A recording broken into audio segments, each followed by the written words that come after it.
Hello, and thank you for tuning in to the next story. I'm Justin, and I'm here today with Dan Volpe. Dan, how you doing today? Good, how are you? Excellent. So Dan, you are a local Hudson Valley author.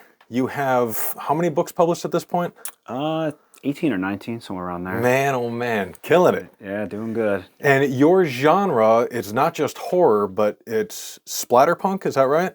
Yeah, splatterpunk, extreme horror, I toe the line between the two of those. So explain that to me a little bit. I'm a little new on the subject matter there. Splatterpunk is more of it's horror with kind of more of a message. It shows the nitty gritty of things. So usually splatterpunk tackles like an underlying societal theme, usually like drug addiction, sex work, stuff like that. Extreme horror usually is extreme for the sake of being extreme. So your over-the-top gross or violent is generally falls under the extreme horror kind of category. So my books kind of toe the line. Some are splatterpunk, some are extreme just for the sake of extreme, and some are kind of a mix of both. And I'd always been a writer, so as I progressed in my writing and stuff, I was like, I really want to try this, and COVID, the lockdowns and stuff really kind of gave me the opportunity to go forward and just try something a little more aggressive than what I was doing, and it's kind of how I really kicked off writing it.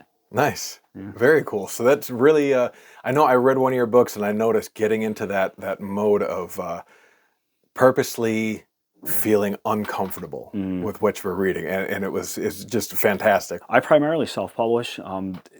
Amazon and pretty much the world of computers make things a lot easier for people to self-publish.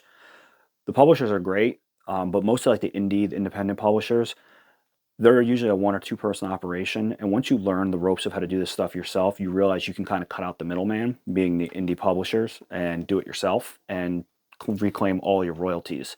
If you're publishing with like a big five, like a New York City publisher or somebody that's on a larger scale, then yeah, it makes more sense to go with them because of the distribution and their networking.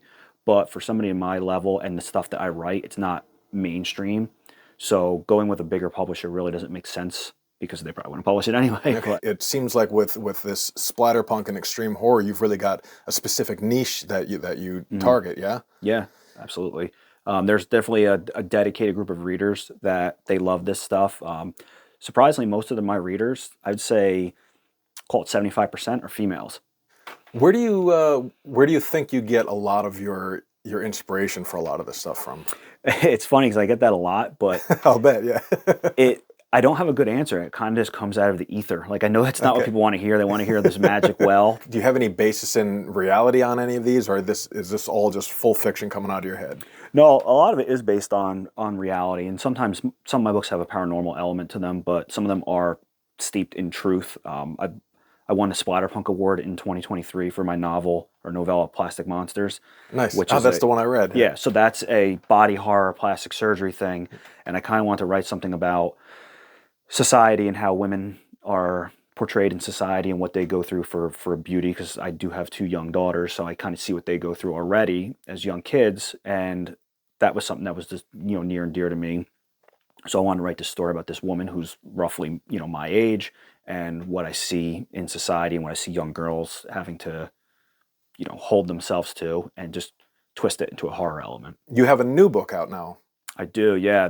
This one is kind of gore for gore. It's kind of fun. All right. I did a writing retreat in the beginning of the year with a good friend of mine, Aaron Beauregard. He's a Rhode Island-based author, and I love like mutants. Like Edward Lee does a lot of mutants and backwoods hillbillies and stuff. So like, I want to do something like that. So I had this idea about pretty much a band of mutants that live in the woods and eat people, and I just want to put my spin on it. And I have a copy right here. Let's take a look. So this is it, Runts. Fantastic. I have a very talented cover artist, Nick Justice. He's actually a comic book artist. He does a lot of my illustrations. This is all hand-drawn illustrations by him, and he inked it as well. But yeah, so this is the book coming out on the 18th on Amazon, ebook, paperback, and the hardcovers are available on my website. So, very cool. And so you mentioned that you have an online store. Mm-hmm. What's the website for that? It's just my initials. It's djvhorror.com.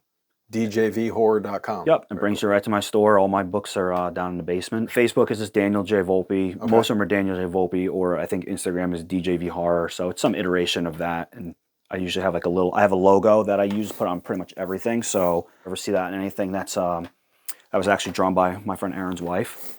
Oh, cool. And so yeah, if you see that little logo,